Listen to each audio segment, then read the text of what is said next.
I'm in shock. The audacity. That's a Drake reference. Welcome back to another video. It's your boy GZTV back with another one. And in this video, this is the final part of reacting to the top 200 hip hop albums of all time posted by Rolling Stones. Again, I've said this before in the other videos. This is a very rough list. A lot of YouTubers are talking about it. It's chirping. Guys, Drake, Champagne Papi himself, just announced that he's dropping his 7th studio album, and I'm going to be reacting to that tonight. And then tomorrow I'm going to be reacting to Joey Badass's album. This is a bombshell of a week for music if I've ever seen one. Are you serious, man? Yeah. Let's go through the top 50 for Rolling Stones. Dude, come on. Okay, I just fucked it up. They really like De La Soul, by the way. I'm surprised at how much they like De La Soul, which they're a good group. I'm not mad at it, but wow, it's crazy how much they like them. All right, who's at 50? Who's coming in here? Oh, load more. Okay, cool. All right, who's at 50? Show me the business. Nice. Okay. I mean, this isn't an album I'm super familiar with, but EPMD is a legendary rap duo. Two suburban dudes from Strong Island. Hypnotic funk sound, perfect for like a cookout. They got cookout music. Strictly Business was their theme song.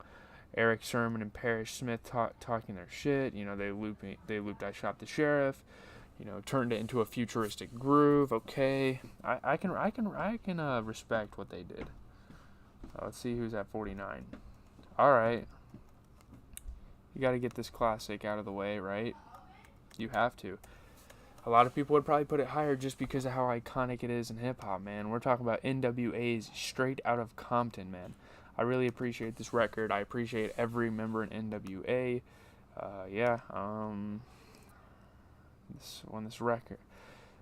When they recorded this, they weren't calling their music gangster rap. It was reality rap because it's the life they lived. There was no cap in their raps. Gangsta Gangsta is a good song. If It Ain't Rough, Straight Out of Compton. It reflects everyday lives of former gangster Eazy-E, producers Dr. Dre and Yella, and lyricists like Ice Cube and MC Ren. I Ain't the One was kind of misogynistic. 8 Ball was about drinking and driving. Dope Man was about dealing drugs. All of them were pretty much about not giving a fuck, though. Fuck the Police was 400 years in the making, according to Ice Cube, and it's the most incendiary track on the project. Oh, nice. Here we go. We got J Dilla Donuts coming in at 48. One of the best hip-hop producers of all time from Detroit. Beat master.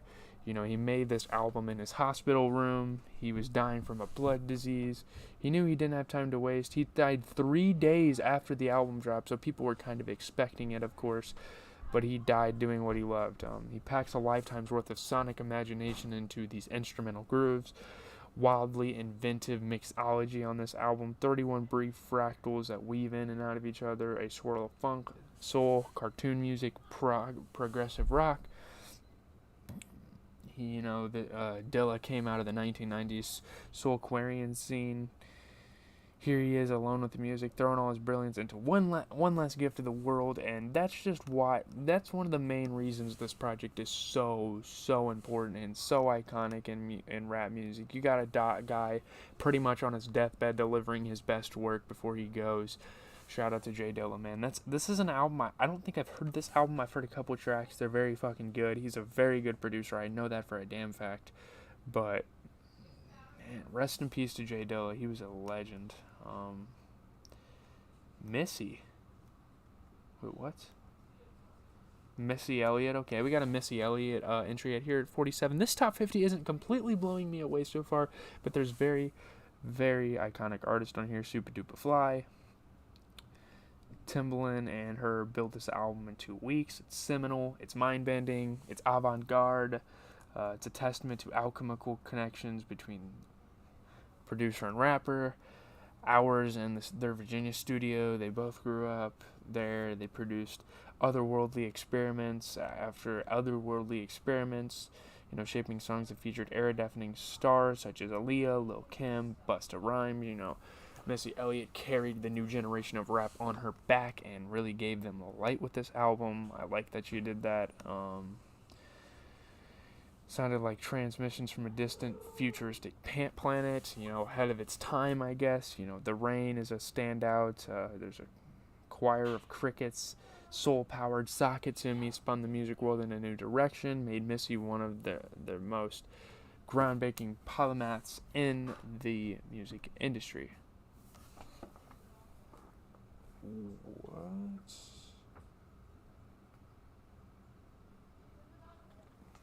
What? Holy shit. Tyler, the Creator, Call Me If You Get Lost is a borderline top 45. What? That album just came out last year. Y'all haven't even given it time. I love this album, and this is a really cool entry, but holy shit. Shout out to Golf Wang. Oh my gosh. Tyler, the Creator is already here. And he was entering his 30s on this album, the most ebullient version of his confounding, agitating, engrossing music yet. Mixtape icon DJ Drama worked on this with him. The album struck a fragile piece with the hip-hop tradition that Tyler had upended when he first disrupted the scene of Odd Future in the late 2000s, and something almost like generosity governed much of the record. Even its menacing tracks were dazzling, and the moments of R&B influenced prettiness, the lush, genuinely crushed out What's Your Name with Youngboy and Ty Dolla. Very heartwarming. Tyler opened up. His shock rap early days, kind of looking back on it, reflecting on Manifesto. What the fuck is Manifesto? Is that the song with Doms? Yeah, it is. Rapping about his mom's hardships on Massa, he imbued his kaleidoscopically erasable sound with a bracing personal gravity. Shout out to Tyler, the Creator. That is an interesting placement. I did not expect that in a slight bit. Okay. An iconic album from the very, very early 90s. We have LL Cool J with Mama Said Knock You Out. I'd be lying if I said that I didn't at least somewhat appreciate LL Cool J and appreciate this album, even as a guy that was born 13 years after this album came out. At this point in his career, he released an album with one goal: to reign over hip-hop as its undisputed MC champ.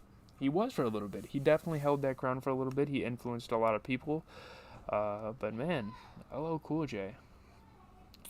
He obliterated all newcomers. He, on Bigger and Deffer, he lost his title on a Scattershot follow-up, so apparently his second album wasn't that good.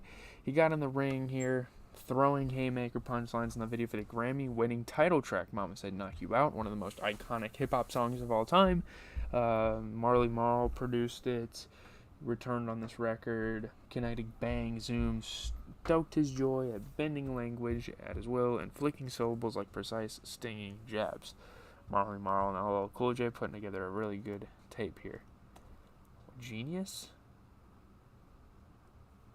Oh, I thought this was just Jizzo's record, but Liquid Swords is a really good album, nevertheless. It's one of my favorite Wu-Tang albums ever. Very, very much the most woo-ish. They're very right on this. It's one of the best Wu-Tang projects, yes. Released during RZA's pre-Flood apogee, Liquid Swords is a masterful melange of 5%er-inspired lyricism, Zen koans, and life as a chess game philosophy. Jesus' debut delves straight into those 36 chambers from which he blesses us with myriad methodical darts, emboldened by his quiet charisma. Living in the World Today had a lot of cool bars. He kind of gifts you a fatalist fortune cookie on that song. The God Body invoking title track could make even an imbecile know today's mathematics. That's funny. Run DMC. Self-titled record. I'm not opposed to it. This is a pretty solid album placement. You guys are like, oh my god, new music's better than the 80s. You guys sound like a bunch of pussies, dude. I don't want to hear it. These guys were the forefronts. It's not about how good these albums were, because guys, these came out damn near 40 years ago. This album damn near came out 40 years ago. Like, Before Run DMC, what was there, man? Like, after Run DMC, there was a lot, right?